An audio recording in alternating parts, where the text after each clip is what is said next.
नमस्कार विद्यार्थ्यांनो, स्वागत आहे तुमचं आपल्या ऑफिसर विशाल जगताप या आपल्या यूट्यूब चॅनलमध्ये. आणि आज आपण मित्रांनो ज्या नवीन अपडेट असेल किंवा जी एक्झाम आहे बघा, कोणती तर महाराष्ट्र जीवन प्राधिकरण जी एक्झाम आहे त्याच्याबद्दल, म्हणजे त्याच्या तर जागा सुटलेल्या आहेत तर तुम्हाला माहीत आहे, पण त्याच्याबद्दल तुमचा स्टडी काय चालू आहे किंवा त्याची एक्झाम कधीपर्यंत होऊ शकते आणि तुमच्या अभ्यासाला कसा चालना भेटेल हे आपण बघणार आहे याच्यामध्ये. दुसरी गोष्ट याच्यामध्ये बघणार आहे की LDC रिझल्टची सध्याला प्रोसेस काय आहे. तिसरी गोष्ट बघणार आहे आपण मित्रांनो की तलाठी एक्झाम कधीपर्यंत अपेक्षित आहे आणि त्याचा पॅटर्न काय असू शकतो. चौथी गोष्ट आपण बघणार आहे मित्रांनो की नगर परिषदची जी एक्झाम आहे ती म्हणजे त्याची जाहिरात केव्हापर्यंत येऊ शकते, त्यानंतर पुढची परीक्षा कोणती असेल आणि नवीन जाहिरातीचं काय होणार आहे. जर मित्रांनो तुम्ही आपल्या चॅनलला नवीन असाल तर आपले चॅनल तुम्ही सबस्क्राईब करून ठेवा, जेणेकरून तुम्हाला असेच नवीन नवीन अपडेट मिळत राहतील मित्रांनो. आणि एक लाईक नक्की करा जर तुम्हाला व्हिडिओ आवडला तर बघा, सर्वप्रथम आपण बघूयात की महाराष्ट्र जीवन प्राधिकरण असेल त्याची परीक्षेचं काय आहे.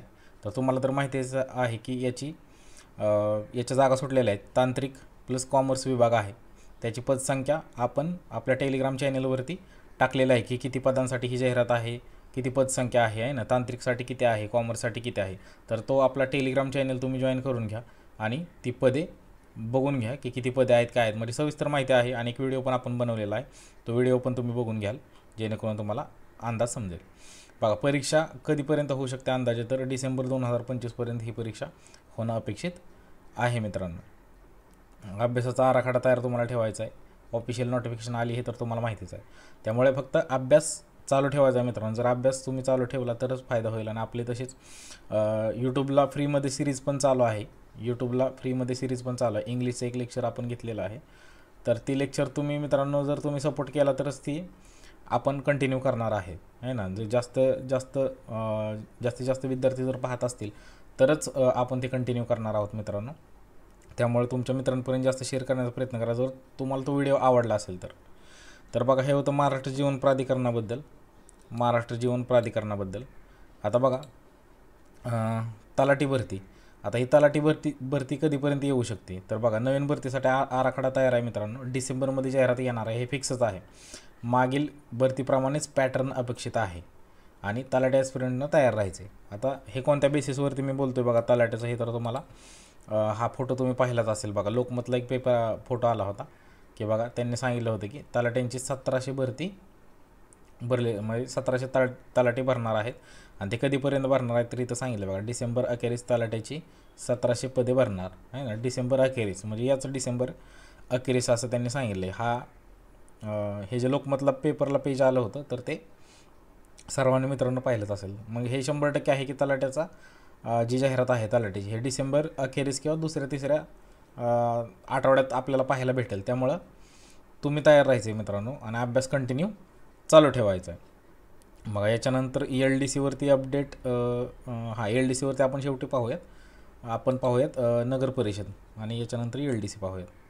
बघा, जी नगर परिषद आहे मित्रांनो त्याची जाहिरात, त्याचा ड्राफ्ट वगैरे तयार आहे मित्रांनो. इलेक्शन कोडमुळे ते थांबले, विलंब आहे. पोस्ट वाईज डिटेल पण तयार आहेत. ज्यावेळेस इलेक्शन संपेल त्यावेळेस त्याची जाहिरात येईल आणि जाहिरात कधी येऊ शकते तर डिसेंबरपर्यंत मोठी अपडेट येण्याची शक्यता आहे. म्हणजेच डिसेंबरमध्ये, जसं आपण पेपरला आता पाहिलं आहे ना, जसं आपण तलाट्याचं पेपरला आता पाहिलं तसं नगर परिषदेचं पण काही अपडेट्स आपण आपल्या टेलिग्राम चॅनलवरती टाकले. जर तुम्ही जॉईन केलं नसेल तर आपल्या डिस्क्रिप्शनमध्ये लिंक आहे, तो टेलिग्राम चॅनल तुम्ही काय करा, जॉईन करून घ्या, जेणेकरून काय होईल तुम्हाला अपडेटेड माहिती समजेल मित्रांनो. जर तुम्ही फर्स्ट व्ह्यूवर असाल किंवा पहिल्यांदाच व्हिडिओ पाहत असाल तर तुम्ही आपला ग्रुप जॉईन करणं खूप गरजेचं आहे, जेणेकरून काय होईल तुम्हाला तिथं अपडेट समजतात, लगेच अपडेट समजतात. आता बघा, जो हॉट टॉपिक आहे त्याच्यावरती पण मी चर्चा करणार आहे मित्रांनो, कारण याचा विषय काय आहे, कोणता टीचर याच्यावरती बोलत नाही मित्रांनो. बघा, कोणताच टीचर याच्यावरती बोलत नाही. दुसरी गोष्ट, ज्यांनी कोर्सेस सेल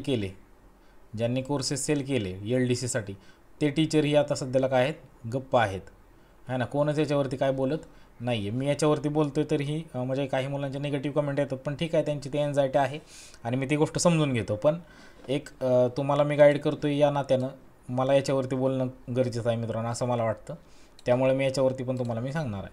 बघा, पाठीमागच्या आठवड्यामध्ये मीच सांगितलं होतं पाठीमागच्या आठवड्यामध्ये रिझल्ट लागण्याची दाट शक्यता आहे असं मीच सांगितलं होतं मित्रांनो. आणि सर्व मुद्द्यांनी ऐकून घ्या आणि मग तुम्ही कमेंट करा. जर तुम्हाला वाटलंच की निगेटिव्ह कमेंट करायचं असेल तरी करू शकता, पण सर्व मुद्दा समजून घ्या. बघा पाठीमागच्या आठवड्यात मी तुम्हाला सांगितलं होतं बघा, एक कॉल रेकॉर्डिंग होती.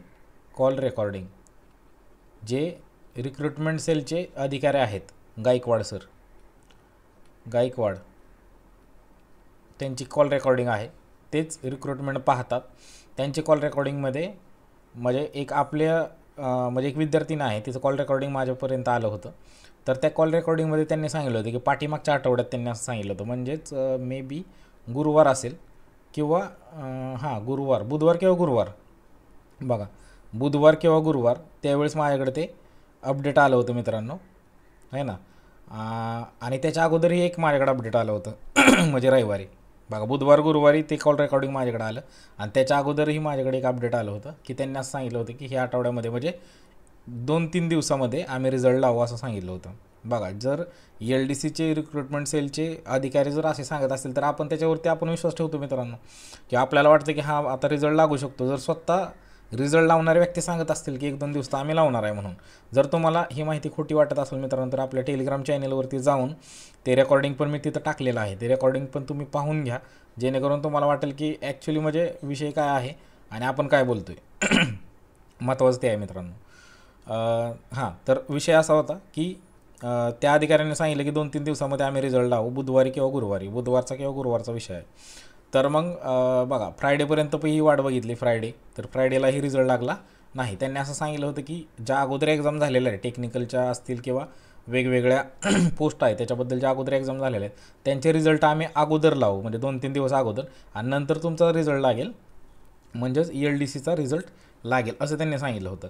आणि दुसरी गोष्ट त्यांनी ही सांगितलं होतं मित्रांनो की LDCचा रिझल्ट 1-2 दिवसामध्ये आम्ही लावून देऊ असं त्यांनी सांगितलं होतं. तिसरी गोष्ट त्यांनी हे पण सांगितलं होतं की IBPSने रिझल्ट आमच्याकडे दिला आहे आणि आमचं त्याच्यावरती काम चालू आहे.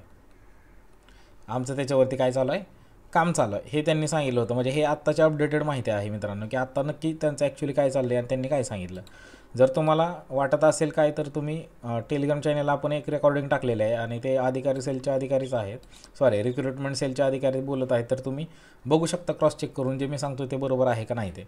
कारण याचं काय आहे, LDC रिझल्टबद्दल खूप मोठा वादग्रस्त आहे म्हणजे याच्यावरती बोलणं म्हणजे मित्रांनो. पण तरीही मी तुमच्यासाठी याच्यावरती बोलतो आहे.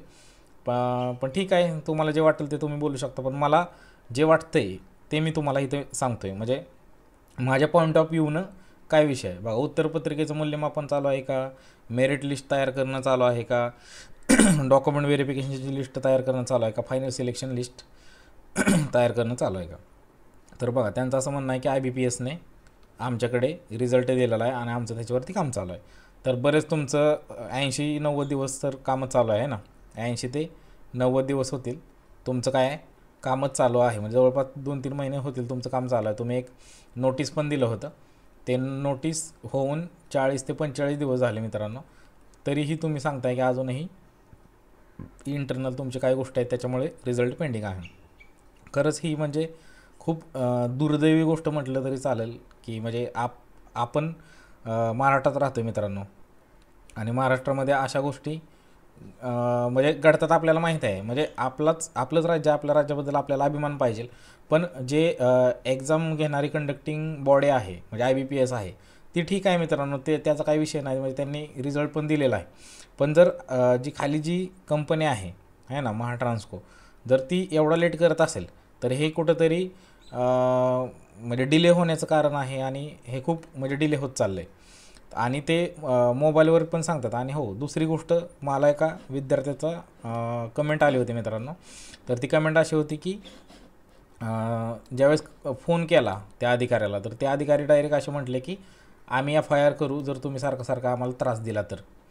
अरे मी म्हणतो, ज्यावेळेस म्हणजे FIR करू म्हणजे तुम्ही काय सांगताय, जी विद्यार्थी पैसे देऊन एक्झाम देतात आहे ना, म्हणजे जाहिरात येण्यासाठीही आम्हीच भांडायचं, एक्झाम घेण्यासाठीही आम्हीच भांडायचं, कोणत्या कंपनीनं घ्यायची एक्झाम त्याच्यासाठी आम्हीच भांडायचं, सेंटरसाठी आम्हीच भांडायचं, एक्झाम आम्ही द्यायची, एक्झाम दिल्यानंतरनं रिझल्टसाठी आम्हीच भांडायचं. मग तुम्ही काय करायचं, नुसतं आळशी बसायचं?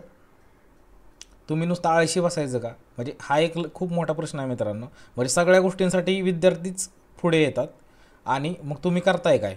बरोबर, तुम्हाला फक्त रिझल्ट लावायचा आहे आणि तुम्ही सांगता आम्हाला भरपूर कामं असतात वगैरे वगैरे. हे ते आम्हाला पण माहिती आहे किती कामं असतात, काय असतात ते, आणि त्यातून किती वेळ निघू शकतो आणि तुम्ही रिझल्ट लावू शकता का नाही हे पण आम्हाला माहीत आहे. त्यामुळं ह्या सर्व गोष्टी विद्यार्थ्यांनी करायच्या आणि विद्यार्थ्यांनीच शेवटी निराशा भोगायची किंवा निराशा सोसायची. त्यामुळं हे खूप अपमानजनक म्हटलं तरी चालेल आहे विद्यार्थ्यांसाठी, की आपण त्यांना कॉल करतो आणि ते म्हणतात की आम्ही तुमच्यावरती FIR करू. म्हणजे आता याच्यावरती काही जास्त बोलणं हे नाही मित्रांनो, पण लेट्स सी, बघूयात की कधीपर्यंत रिझल्ट देत आहेत. बघूयात आपण कधीपर्यंत रिझल्ट ते देत आहेत, त्याच्यानुसार आपण पुढची भूमिका घेऊयात मित्रांनो. हा व्हिडिओ आवडला असेल तर एक लाईक नक्की करा आणि तुमच्या मित्रांपर्यंत हा व्हिडिओ पोचवा, जेणेकरून त्यांनाही या अपडेट मिळतील मित्रांनो. भेटूयात नेक्स्ट व्हिडिओमध्ये. आणि आज आपण संध्याकाळी लाईव्ह घेण्याचा प्रयत्न करणार. त्याच्यामध्ये काय डाऊट असेल तर तुम्ही त्याच्यामध्ये विचारा. जर याच्यामध्ये क्लिअर नसेल झाले तर त्याच्यामध्ये तुम्ही डाऊट विचारू शकता. आज संध्याकाळी आपण लाईव्ह घेणार आहोत मित्रांनो. धन्यवाद मित्रांनो, भेटूया संध्याकाळी लाईव्हमध्ये.